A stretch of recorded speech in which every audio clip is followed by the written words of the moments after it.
Coming up tonight, we have the latest on a new growing COVID-19 cluster involving KTV social hostesses. And just in time for National Day, the Istana will welcome visitors for the first time since the pandemic began. And Youngraja tells Newsnight he has no problems with The Tonight Show's Jimmy Fallon not liking his song. I don't blame him. I said "mommy" 128 times in that song, to be very precise.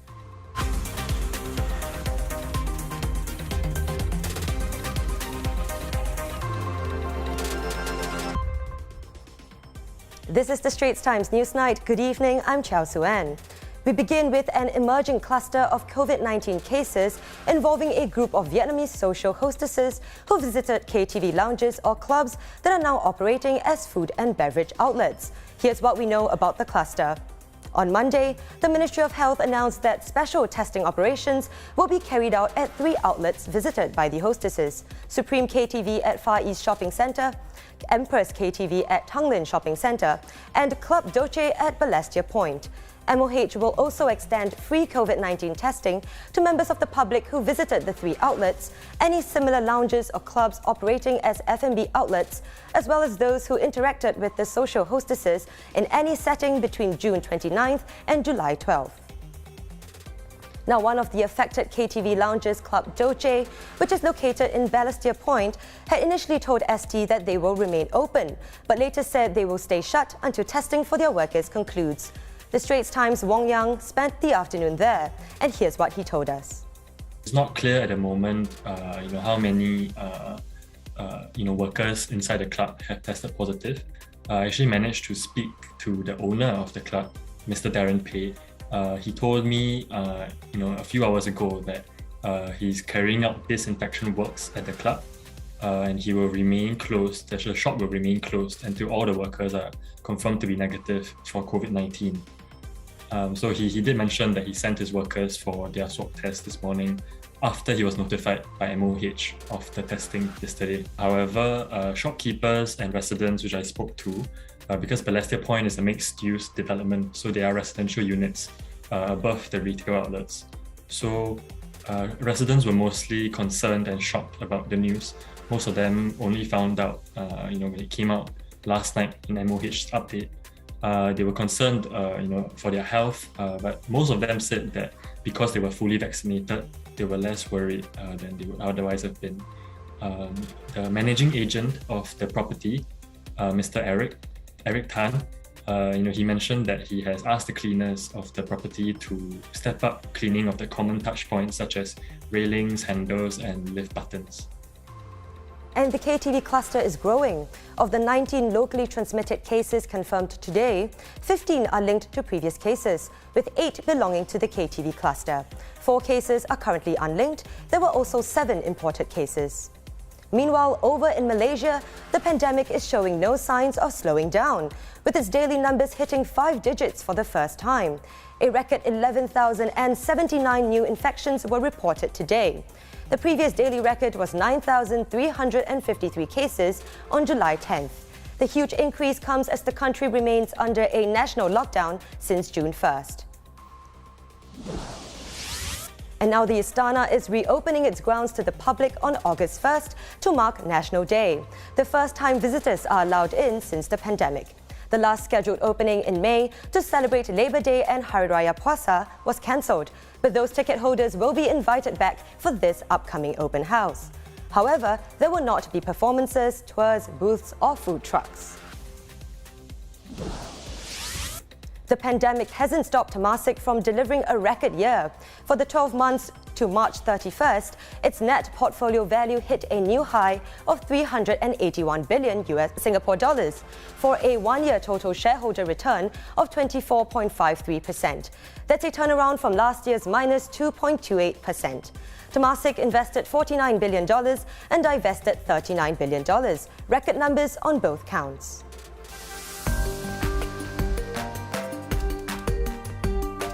Now let's take a look at what's been trending on social media today. And they say all press is good press. Local rapper Youngraja might know a little bit about that. His new single Mommy has made it onto Jimmy Fallon's The Tonight Show. But on the segment Do Not Play. Here's what Fallon thought of the song. It's from a Singapore rapper. Oh. Rapper from Singapore called Youngraja. There's Youngraja. This is Mommy. Mommy. All right, let's take a listen to Mommy. Here we go.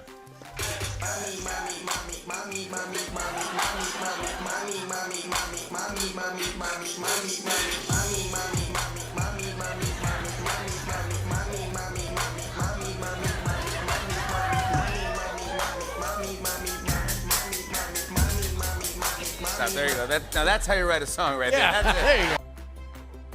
But Youngraja was unfazed. In fact, he seemed pretty excited to have gotten onto The Tonight Show. And here's Youngraja himself. Hi, Youngraja. So, you've made it on The Tonight Show. How did that happen?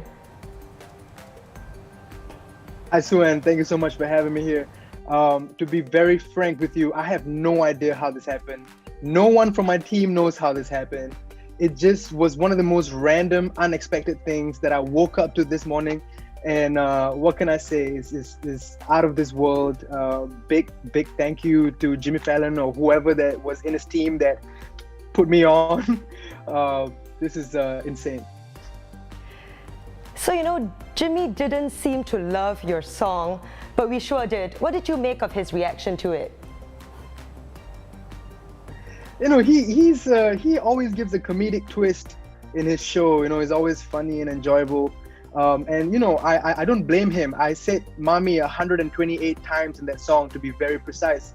And if somebody wants to make fun of that, I will let them do that. I think it deserves every right to. But the fact that somebody at the stature of Jimmy Fallon talked about me as a Singaporean artist and talked about my song for that period of time, and to even give his time of day on a platform that big, I feel like this is not just a win for me and my team. This is a win for all of us as Singaporeans, all of us as Southeast Asian artists. This is a huge deal, and I really do see this as a win. So 128 times is very specific and many times. Did you actually go and count it? I actually did, because people started to ask me, because they were like, yo, how many times did you say "mommy" in that song? But you see, I've always been trying to understand why people would say that, because Lil Pump, when he released Gucci Gang a few years ago, or Justin Bieber when he puts out Yummy, they repeat certain words many times. It's just the vibe of the song. And I never think too much about that, but it's really cool that that I actually kept a note in my head 128 times. I love that. So do you think that this might be your big breakthrough to the US market? Well, to be honest with you, I don't know what I think about it. I don't think I have properly unpacked this moment yet, but I don't want to get too ahead of myself. This was not something that we saw coming. And from day one of my career, I've always talked about, counting your blessings, taking stock of all the good things that come your way. I'm constantly realigning myself to what's in front of me, what God, universe have been blessing me with. And I always make sure that I count my blessings and don't take them for granted. So I don't know what kind of doors this kind of a moment is going to lead to, but I'm just very grateful for the here and now, and the fact that I can share this moment with my family and my team and my friends. That's the biggest takeaway. So I'm very excited for you. What's next for you? What do you have in the pipeline? I am very excited to share with you right here, Suan. I don't think I've shared this publicly yet, but I am working on my next song. My team and I have been very busy the last couple of weeks, just getting everything together. But I have a song that's coming out really soon. And to whoever that's watching this, please stay tuned. It's going to be real nice. So any clues on the title? Not Papi, I hope. Wow, that's a good guess. But it has two words. The first word is spice. That's all I can say. Ooh, spicy. Thanks for that little title preview, Youngraja. Really looking forward to your new song. Now, just under a month to go before Singapore's 56th birthday. And our trains and stations are decked out in style. How do you like these NDP 2021 designs? According to the Land Transport Authority, this year's theme is about Singapore's collective strength in overcoming the odds amid the uncertainties we face. And I'm sure you'll be spotting these trains across the 5 MRT lines, as well as posters at stations across the island. Now, I'm not sure about you, but to me, a standing ovation is a short and sweet affair. Not at Cannes Film Festival, though. Wes Anderson's The French Dispatch earning one of the biggest standing ovations so far this year. The applause went on for 9 minutes for Anderson and his cast in attendance, which included Tilda Swinton, Adrian Brody and Timothée Chalamet. Anderson's film has been described as a love letter to print journalism, painted in the director's signature whimsical style. I, for one, am quite the fan, and just looking at the trailer, I cannot wait to see it.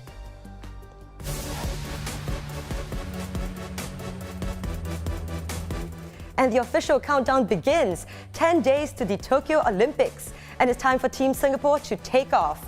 Team Singapore's 33-person strong contingent across both the Olympics and Paralympics will be in Japan, doing their best to make Singapore proud. Of these, there are quite a few new faces. 21 athletes from Team Singapore will be making their debut at this year's Games, across a range of events, including, for the first time, in diving, equestrian, marathon swimming and powerlifting. All the best, Team Singapore. Now that wraps up the Straits Times Newsnight. Do visit straitstimes.com to see more news and videos. You can also subscribe to our YouTube channel by hitting the button below. Keep safe, and I'll see you tomorrow.